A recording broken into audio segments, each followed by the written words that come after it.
Hey, what's going on, guys? My name is Sean Arnold and welcome to episode 39 of my online ranked Yu-Gi-Oh! Legacy of the Duelist series. Thank you to everyone who has supported this series so far. Believe me, I still love this game. I still love hearing from you. My passion hasn't died at all, and there's still tons of new players coming out, which the game just seems to keep on growing, so let's just keep it going strong.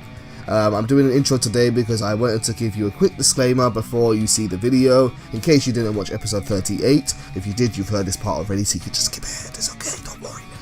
I won't mind.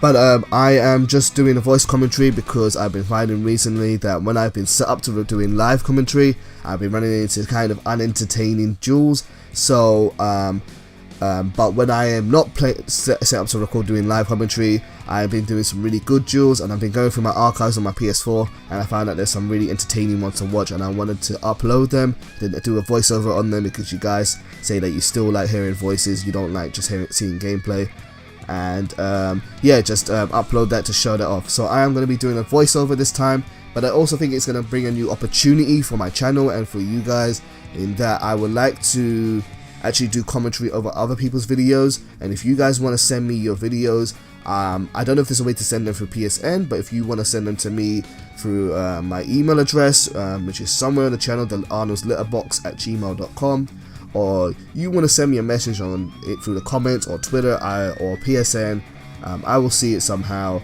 And yeah, maybe you can send me a video and I can do some commentary over it. I don't think I'm an expert at this game, I don't think I'm the smartest duelist around, but I think I can give a few tips here and there, so we'll see. Anyway, without further ado, let me get to today's duel. So I'm going to hit play right now. Ow! There we go. So I'm playing against a man named Boss Dog. Oh! That was terrible, sorry. I can't do a dog voice very well. I'm not like DMX. And he's playing, well, you're going to see what he's playing any second now, because this is his turn, and he is playing, if he wants to summon, come on Boss Dog, come on, there we go, Cyber Dragon. He's playing Cyber Dragons, and that is Cyber Dragon Core. When he plays Cyber Dragon Core from his hand and normal summons it, he gets to add one Cyber Spell or Trap card from his deck to his hand. So he's playing the Cyber Dragon deck, I'm playing my Evilswarm deck, as what you can see. If you watched the last episode, you would have heard me go into a huge rant at the beginning of that one, where I just said I absolutely love this deck. And I'm going to show off more of it, because there is more to see from this deck. It can do so much. And I've got a completely different hand this time, so this would be good to show off. Playing Reinforcement in the army to search out my only warrior. Good 1-for-1 card, good searcher, thins out my deck a bit, gets me to my combo cards quicker. And it lets me search out Evilswarm Castor, which I won't use this turn, which I will use. What I will use is Rescue Rabbit. If you guys have never seen Rescue Rabbit before, here's what he does. You banish him from the field, and you get to special summon 2 normal monsters that are level 4 or lower, or maybe just level 4, I'm not completely sure off the top of my head, and they have to have the same name. It just so happens that the Evilswarms have Heliotrope, which is a fantastic level 4 beat stick, very very strong level 4 monster, and it's worth using, but it is the only normal monster in this deck. Rescue Rabbit is also the only Evilswarm monster, or non-Evilswarm monster in this deck. Doing this on my first turn allows me to quickly get out Evilswarm or Fire. And just pay attention to my card count here, guys. I still have 6 cards, the number of cards I started this turn with. And I've done all of this so far. I've thinned out my deck, and now I've detached a card from my Fire, and it's going to let me search out Infestation Infection. And now I am at a +1 advantage to end my turn on, because I managed to search out a card for free. This is all important stuff when you're learning the game. It's important to count your cards and make sure you have more options than your opponent. I'm now going to attack into Cyber Dragon Core. Now normally I would be a little bit scared of Honest, which is a hand trap card which you can discard from your hand, and if he's got a light monster on his field, it will increase his light monster by the attack of the attacking monster. So it could have destroyed my Affiant, but I was willing to take the risk there because of my card count, because I had more cards than my opponent, and I was happy to lose Affiant if I had to, although I really didn't want to do so. So my opponent's had his turn there. I think he just skipped his turn. Did he just skip his turn? I don't. What's happening? Is this his turn? No, it's his turn. Sorry, I blinked for a second there, and he's just thinking about what to do. Now, Evilswarm I find kind of really cripples the Cyber Dragon deck, unfortunately for my opponent. I don't know if he realizes it straight away, but Evilswarm I find's continuous effect is really strong, and it prevents level 5 or higher monsters from being special summoned. I didn't say this properly in the last episode. In the last episode I said it's just my opponent, but it affects both players, but I am running no level 5 or higher monsters in my deck anyway, so it won't affect me at all. But my opponent just went and searched out his Cyber Dragon, and he's probably sitting there right now thinking, why can't I summon this? I want to summon my Cyber Dragon, but I can't do it. And that is because of a Firen's effect, and that's going to mess him up quite a bit. Being able to special summon Cyber Dragon is very important for a Cyber Dragon deck, believe it or not. So he set down a card to defend his life points, and he's got one face down card there, and now he's ended his turn.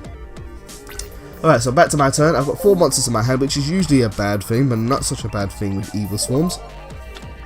In fact, I'm activating Infestation Infection, and Infestation Infection lets you take one Evilswarm monster from your hand, put it back in your deck, and then grab any other Evilswarm monster from your hand to your deck.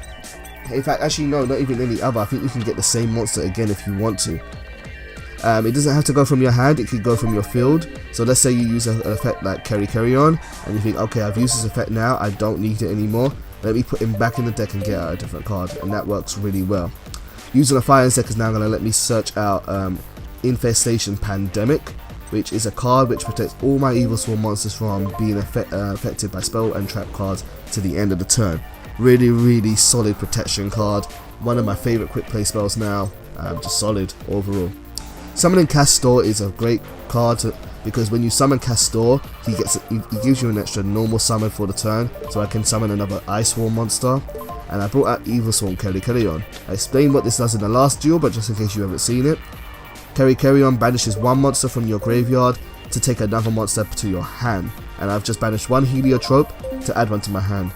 Normally, if I can get a rank 4 out on the first turn to start detaching, I should normally have enough fuel for Carry On. I might actually try to fit in Dark Armed Dragon into this deck, because with Carry On, I can control how many cards are in my graveyard quite well, and Dark Armed Dragon requires 3 dark monsters to be in your graveyard in order to special summon him. So he might work well here, but when I find the room I will do that later on. Carry On also got an extra effect which allows me to normal summon, which let me bring out Evilswarm Thunderbird, which is now why I have 4 monsters on my field. So attacking his face down card, I'm not scared of doing this right now. I don't care about his trap card because I have Infestation Pandemic in my hand. I destroyed one of his Proto Cyber Dragons, and that's not really going to help him much there. Attacking into Carry On now, I'm going to attack with Castor, and in response to Castor, if I remember correctly, he's using Dimensional Prison. Now that he's using Dimensional Prison, I can chain to Dimensional Prison with Infestation Pandemic, and instead of losing my monster, I'm now going to be losing my spell card, and that's going to protect Castor from being banished, which is not something I really don't want to happen to my cards. So now his field is completely clear. I can attack him directly, and he's going to lose 1750. There we go. And now I'm going to attack one more time with Thunderbird.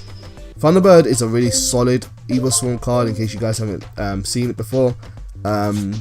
He has a move which basically lets him dodge any kind of effect. Anytime an effect is activated, you can banish him, and then he comes back at the end of the turn.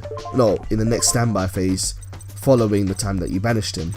So he's really great for dodging effects. So him in itself, his effect protects him, and that's why I'm going to XC summon the other 2 monsters, because Thunderbird protects himself from any harm. So bringing out another Fire here because I know my opponent really needs level 5 monsters, and be aware that Fire's continuous effect that prevents level 5 or higher monsters from being summoned only works while he has XC material, so my other Fire's effect is not active, which is why I brought out another one. Plus I could search out another Infestation Pandemic to protect my monsters in case my opponent tries to use something like Raigeki to get rid of all my cards. What's great about this situation that I'm in right now is that my opponent's options are really quite limited. I'm shutting down special summons, which usually stops my opponent from using some strong effects. Why did I not put Vanity's Emptiness down? Maybe it's just because I didn't think I needed it against a Cyber Dragon deck, but against another deck I would have put Vanity's Emptiness down. As well as that, Thunderbird can dodge any effect, so if he's going to be destroyed, he can dodge that too. Plus Evilswarm Infestation is also going to protect him from spell or trap cards. So really the only option my opponent has is to bring out a monster which is bigger than mine without special summoning it, which is quite hard to do. It's not impossible. Many other decks can do it. If say my opponent was playing a Stellar Knight deck right now, he may have been able to XE summon it to something big if I hadn't played Vanity's Emptiness. But normally, hopefully I would be smarter to keep Vanity's Emptiness on the field. So my opponent is now going to attack. He's attacking Thunderbird, and Cyber Dragon's Swi's effect gives him 300 attack when he attacks. I don't know why I didn't use Thunderbird there. I think I was just holding down circle on my control pad, but I should have been able to dodge that attack or respond to that effect, but I didn't. But it's not going to matter too much right now. Opponent's playing MST. Oh, I had a Vanity's Emptiness on the field. Okay, so that's gone already. That's why I didn't play the other one. But still not going to really help my opponent right now. This duel is pretty much in the bag as it is. His options are very, very limited. If he had a way to special summon another level 4 or lower monster right now, then maybe he could have turned the tide. But Cyber Dragon decks don't really do that. Most of their best special summoning cards are level 5 or higher. Even Power Bond. Okay, so I just drew a Lure of Darkness. I draw a card which works well in this deck. I think first of all I'm going to activate Infestation Infection, and I'm going to send one of my Evilswarms back to my deck and get out a different one that's more suited to this situation, so buy Heliotrope. And I can't remember which one I'm going to get out. I have a feeling it's probably going to be Kelly-Kelleon, just because he's such a good monster. Yeah, there he is. And I think I'm going to probably normal summon Castor, and then I'm going to bring out Kelly-Kelleon afterwards. That's going to let me swarm the field for one, and maybe XC summon again. Again, in this situation, I would be worried about Honest being in my opponent's hand, although I don't really think it's in there, but I don't want to take any risks. I don't want to give my opponent to come back. It has happened to me many, many times, so I try not to get complacent. I try to just play it as safe as possible. So bringing out Kelly-Kelleon, I think I'm going to use Kelly-Kelleon's effect. No, I'm not even going to bother. I think I've got this jewel in the bag. That's how confident I am. So I'm going to use Evilswarm, bring out Evilswarm Bahamut. Oh no, I'm not. I'm changing my mind. I am going to use Kelly-Kelleon's effect. Well done, Sean. Well done to myself. I'll give myself a pat on the back. Play more smarter. So I banished Thunderbird to bring back Castor to my hand. This is necessary for my next move, which you will see very, very shortly. If you saw the last duel, you pretty much know how this is going to end. It's going to end exactly the same way. And now I'm bringing out Bahamut, because I don't trust my opponent's monster. Now, in this situation, I could use pretty much any XC monster. I don't have to just stick to Evilswarms. I could have used Castel, but the advantage of using an Evilswarm monster is that I can protect it with Infestation Infection. Now, there are some things the Evilswarm monsters can't do. They're not good at destroying back row cards. So if there's a spell or trap card I really want to get rid of, I don't think there's an Evilswarm card which lets me do that, unless, say, it counters it in some way, like prevents special summoning. But so I do have to use other XC cards, but in this situation it's not the case. And yeah, this is it. I've taken his Cyber Dragon to my side, and now I'm attacking with Bahamut for the game. And there you have it. So good game to you, Boss Dog, sir. Thank you for playing me. I really, really appreciate your time, and hopefully you get better at using your deck and continue to play the game. But to the rest of you guys watching at home, thank you so much for supporting the channel as always, and yeah, I'll see you in the near future. Take care.